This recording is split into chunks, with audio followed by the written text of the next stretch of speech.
हमारे YouTube channel आइला talks पर आज हम चर्चा करेंगे एक ऐसे विषय के बारे में जो कि वर्तमान में बहुत ही ज़्यादा प्रचलित है, और वो है समाचार पत्र या फिर मीडिया, न्यूज़पेपर, मैगज़ीन।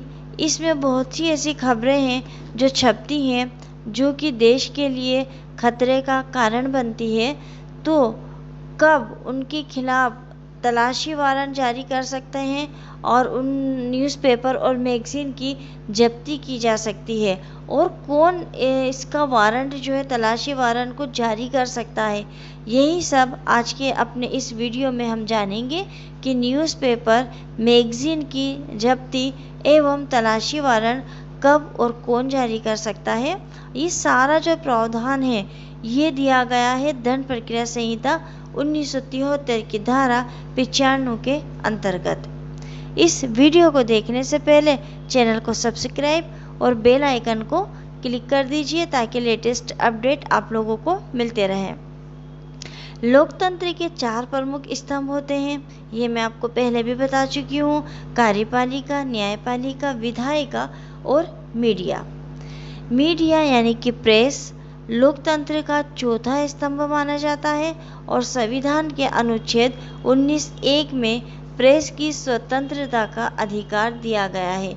जब हम भारत के संविधान में मौलिक अधिकारों की बात करते हैं तो उन मौलिक अधिकारों में हमको अनुच्छेद 19 के अंतर्गत प्रेस की स्वतंत्रता यानी कि मीडिया की स्वतंत्रता का अधिकार भी प्राप्त है।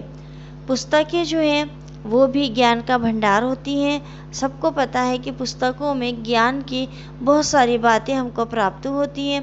भारत में नियमानुसार समाचार पत्र हो या कोई भी पुस्तक हो, पत्रिका हो, ये कोई भी ऐसी जानकारी प्रकाशित नहीं करेगा जिससे कि भारत देश की एकता और भारत की अखंडता या फिर सरकार के खिलाफ विद्रोह की भावना प्रकट हो। हमने जहाँ स्वतंत्रता दी है वहीं उसके ऊपर प्रतिबंध भी लगाया है, निर्बंधन भी लगाया है। और निर्बंधन क्या है? देश की एकता और अखंडता और सरकार के खिलाफ विद्रोह। ये तीनों चीज़ें जो हैं वो नहीं होनी चाहिए प्रेस की स्वतंत्रता में।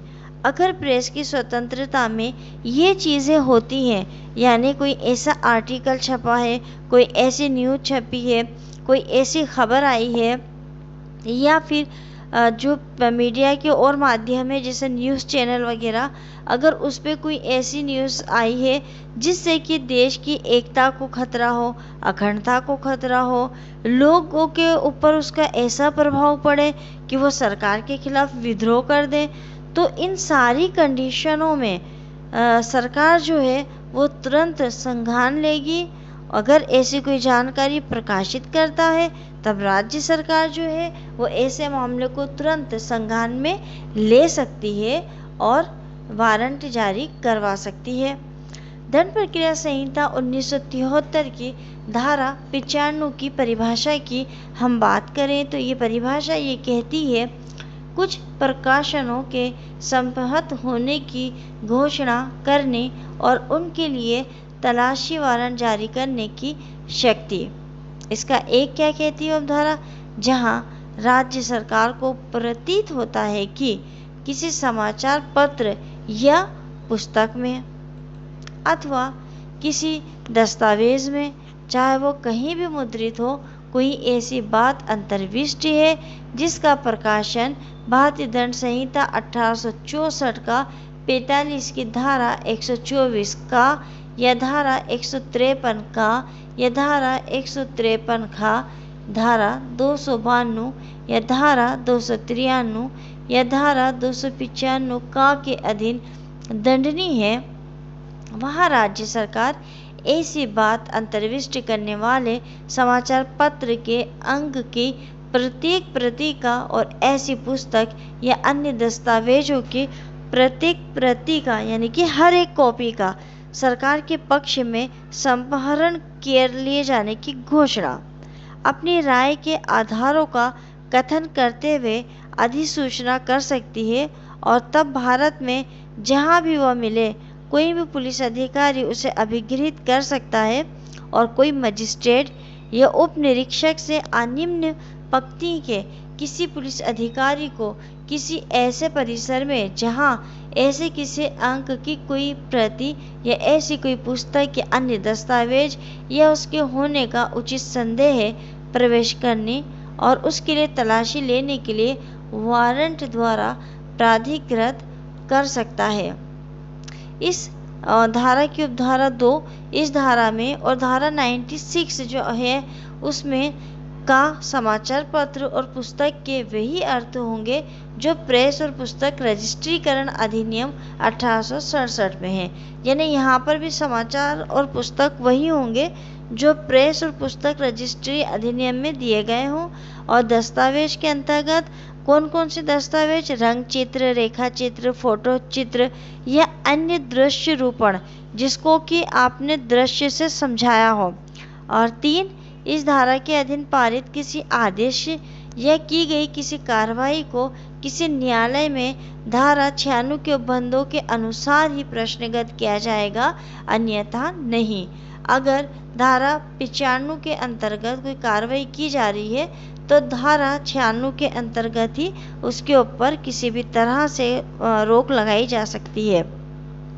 सरल और संक्षिप्त शब्दों में अगर हम इसको समझें तो अगर राज्य सरकार को ये लगता है कि किसी समाचार पत्र, पुस्तक, रेखा चित्र, वीडियो, फोटो चित्र, रंग चित्र में कोई भी रजिस्ट्रीकरण संस्था, प्रेस या पुस्तक रजिस्ट्रीकरण अधिनियम 1867 में है जो अपने प्रकाशन में ऐसे शब्दों का प्रकाशन करेगा जिसे कोई राजद्रोह, आईपीसी की धारा 124 का, वर्गों के बीच शत्रुता, आईपीसी की धारा 153 का, राष्ट्रीय एकता अखंडता पर प्रतिकूल प्रभाव डालने वाले ऐसे शब्द, आईपीसी की धारा 153 का, अश्लील पुस्तक, पत्र, पत्रिकाओं को बेचना, प्रकाशन करना, आईपीसी की धारा 252।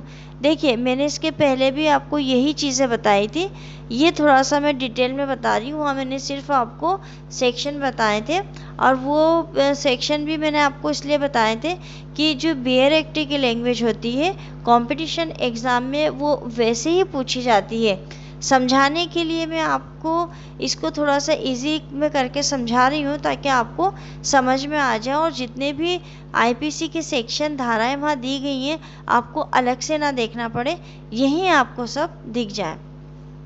नाबालिग बालक बालिकाओं को अश्लील पुस्तक, पत्र, पत्रिकाओं या वस्तु का विक्रय करना, आईपीसी की धारा 293, किसी वर्ग के धर्म या धार्मिक विश्वास में भेदभाव उत्पन्न करवाना, आईपीसी की धारा 295 का के अपराध से संबंधित है, तब न्यायालय उस समाचार पत्र, पत्रिका, पुस्तक आदि के अंक की प्रत्येक प्रति को जब्त करेगा या संप्रहरण के लिए कोई भी मजिस्ट्रेट ऐसे पुलिस अधिकारी को तलाशी वारंट सौंपेगा जो सब इंस्पेक्टर से ऊपर की पंक्ति का हो, यानी सब इंस्पेक्टर से नीचे ना हो।